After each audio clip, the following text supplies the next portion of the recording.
Seemed like a budding friendship that has obviously turned sour. They were called the Edo.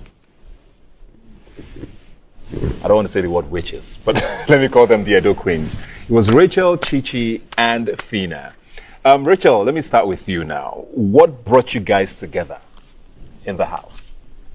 Well, I've said this before, and I'll just say it again, that what brought us together was a conflict. We were united by a particular... You had a common enemy. Enemy, exactly. Who was? Who was Sheiks and Bella at the time. But almost everybody in the house were all not cool with what happened then. So it was the just... rice situation? The rice situation. So Chichi came in, dropped her own 2 cents on the issue, and then we just got talking from then about... We're never friends. So what... Is she also right in saying that you guys were united because you had a common enemy? I don't think so. So what made you guys come together, the three of you? We're just older than almost everybody. She's about 33 years old. Oh, wow. My mom. So as I was My saying, mom, how are you? Excuse me, I know My you have late silicone. mom. The way you have She's claiming my strong age, silicone in your strong. nyash and your breast, you have it in your brain. So make The sure same you ass that you want to do Hello. like you Shut up. I said shut the f*** up. Chichi You are the- slipper. yes. Chichi silicone A brain. plus slipper. Chichi mother of two abandons them one The one that died. will have in future, Chichi thank left you. husband in Bini also Tahir. Anything you say. Shut up. Thank you. Hey guys, a lot of gospels in this episode. Oh my goodness. Phyna and Chichi definitely came prepared for each other. Oh my god. See insults flying left, right, and center. You born two pikin, one die, one abandon. You marry for kinikon. Oh my goodness. Hey, insults were just flying left, right, center. Even Ebuka was tired at some point because it was just like a market square. It turned like a market square, to be honest. No boundaries. Anyways, if you're new here, welcome to Hanging Out with Zainab. My name is Zainab, obviously. So anyways, guys, it's reunion day 4, and yeah, I'm just going to be doing like a recap of the episode. So the episode started with Sheiks and Adekule. Still about this whole Azu thingy. Even myself, I don't tire. I am tired. People should move past it. So anyways, whether we like it or not, I think that there's the silent rivalry between Adekule and Sheiks. Even if it's not loud, I feel like it is there. And this is as a result of that fight that happened between them in the house. Almost actually physically fought. But anyways, that didn't happen. But yeah, that's like a trigger to what is happening now. So according to Sheiks, he said that he doesn't have anything deep against Adekule, and that what he would like is for him to be more direct, more what do they call it now? Is it more responsible or more honest? Yeah, I think he said more honest to whatever he does and own up to his, whatever he does. And this is specifically talking about the whole Azu, situation, because he was like, oh, if he wasn't talking to anybody, or he knew how everybody felt about the whole thing, the least he could do was, oh, Sheiks, I wasn't talking about you. Oh, Doing, I wasn't talking about you. Oh, Elo Swag, as regards the life, I wasn't talking about you. But he didn't do that because that means he didn't care. But yeah, if he actually did care, he would have done that. But he didn't do that because that's a game and he respects his game. So Sheiks said there's also something that he said that Adekule usually did in the house, that he used to do in the house, that because he kind of knew that Sheiks was from a, should I say, privileged or decent background, like he said, anytime he says that, Adekule will come up with his own story and say, oh, he doesn't have anything, that his friend chased him out of the house, but his father probably had 10 cars and all that. So he didn't say it, but it just felt like Adekule was kind of using that as a story. He was projecting that as a pity story so that he can get people to vote for him, people to like him, and not like Sheiks because he's from a privileged background. But Adekule also said that he felt that the whole thing started because Sheiks felt like he liked Bella in the house. That's Adekule liked Bella in the house. So immediately he noticed that Adekule liked Bella in the house, he started being, being, for lack of a better word, one kind to him. So that he feels that was where the whole should I say rivalry, quote and unquote, started. That's how Bella took it up and said, that the rivalry is not because of her, that Adekunle is very calculative and he knows the kind of narrative people would buy, so he wants to sell that the rivalry is not because of her, was not because of her, that even the other house, that she did not buy the story he was selling, because in her head she didn't think that your friend, someone you call your friend, would actually chase you out of the house without doing anything, because that was what he said, that he was living with his friend. But one day he came home and his friend said, oh Omo, you have to pack your things and go. So to her it didn't add up. You probably did something wrong or something. Something must definitely have happened before your friend would say, oh yeah, pack your bags and be going. But Adekunle said, oh, nothing happened and all that. And Checks, on the other hand, said that, oh, it's quite unfair for you to say that Bella was actually the cause of the whole thing. That the cause of the whole thing was because he projected himself as, should I say, someone that needs pity. And on the other hand, Shegs did not need pity, because anytime he said that, anytime Shegs was actually talking about, his life, just maybe, for instance, that Ikoyi situation and, all of that, he would bring up his own pity story, because he probably wants, people's votes and all that. But anyway, at the end of the day, Adekunle apologized, and I like that he apologized. Although he didn't apologize to Shegs personally, he apologized that the newsletter was unnecessary, which I like, number one. And yeah, that's it, guys. I hope that this is the end of the whole thing. I don't tire. So anyways, moving on to Phyna and CHICHI, and this is coming because of this whole the whole three Edo witches thing that they formed in the house. Guys, those girls were a lot, and I love the fact that Rachel admitted to the fact that they were actually united by a common enemy, which was Shegs and Bella at that time. Let me put this out there, guys. Like, none of these housemates are saints, and I think they know it. Like, all of them had one annoying behavior or the other, but I think now it's who had more annoying behavior than the other person. But everybody, all of them had one annoying behavior and the other.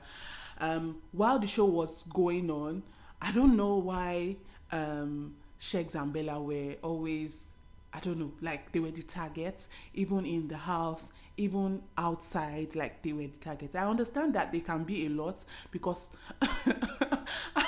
I know, like, I don't know how to explain it, but I don't know, like, I understand that they can be a lot, to be honest, but I don't think that they actually warranted the kind of hate, the kind of vile things that were done to them outside the house by the production, and even by the housemates. The production literally put like CCTV on their wrongdoings. Come on, when they start fighting, not fighting, when they start, when they have issues, the production will just run and just go and capture, go and set their video, go and set their camera on them.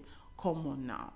I understand that it's a live show, but the way you position your camera on these people's, issues, when they have issues, is that the way you focus your camera on other housemates?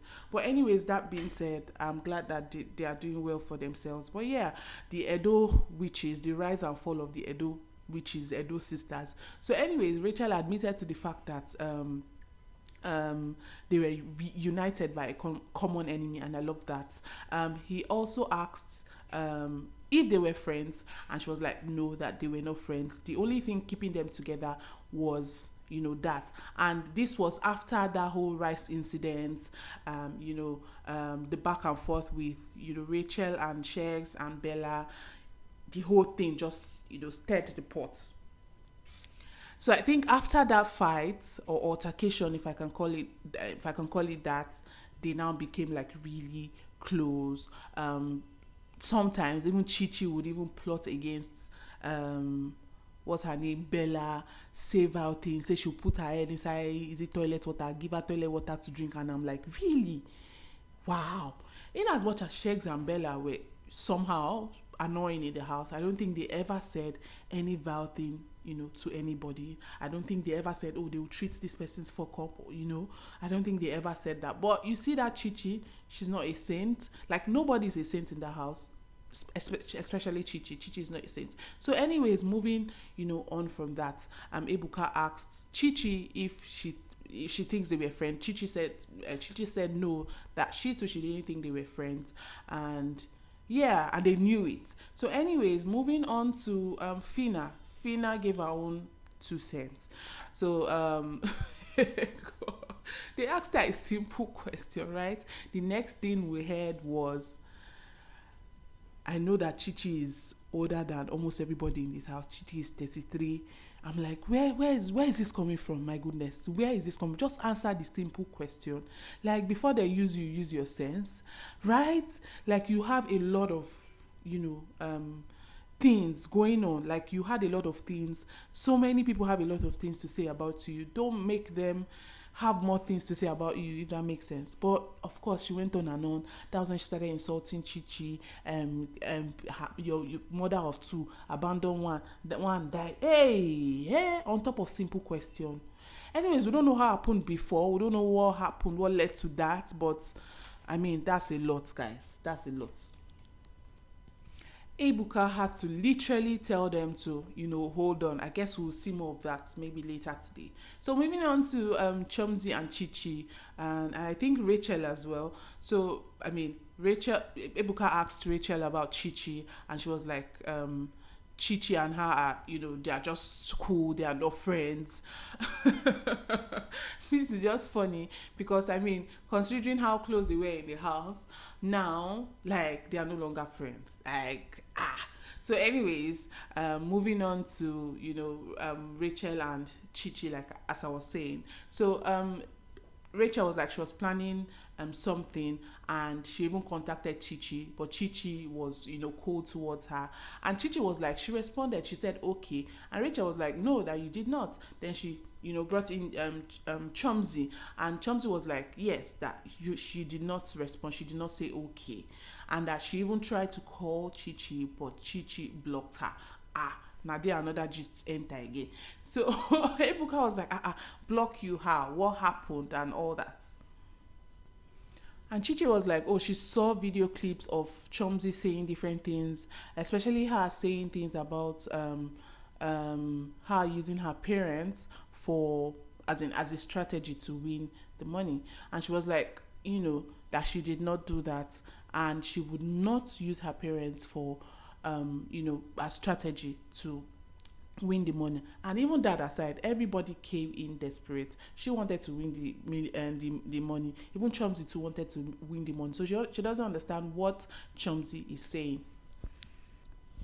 That she told Chomzi something in private, and Chomzi decided to use it against her.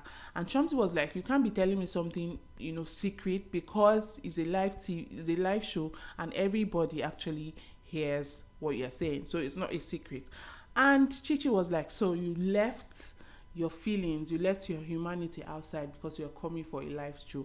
Live show. The next thing we heard was, oh, you that had feelings, I see where it got you. How is Deji?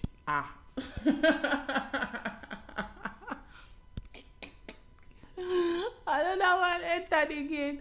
Oh, well, that's how Chichi responded and said, oh, me, I'm not like you that used to, that, what did she even say? That, is this sleep with all the comedians or something? I'm like, hey. Oh, guys, I mean, like, a lot though. That's how they started again and again and again. I'm like, okay. Ebuka even got tired at some point. Guys, it was a lot. It was a whole lot. Let me know what you guys think. So apparently, I think they did a lot of cut and join. Even Phyna on her Snapchat is saying that she did not just come for Chichi unprovoked, that Chichi actually insulted her before she also, responded. She didn't even want to respond, but she was kind of influenced to respond. And I'm like, influenced. Even if they ask you to respond, must you respond in such a vile manner? So anyways, that's it, guys. Is there any other thing I'm not saying? I don't think so. Thank you so much for watching. If you like this video, please give it a thumbs up, drop your comments as well. I'd love to read from you. See you all in my next video. Bye bye.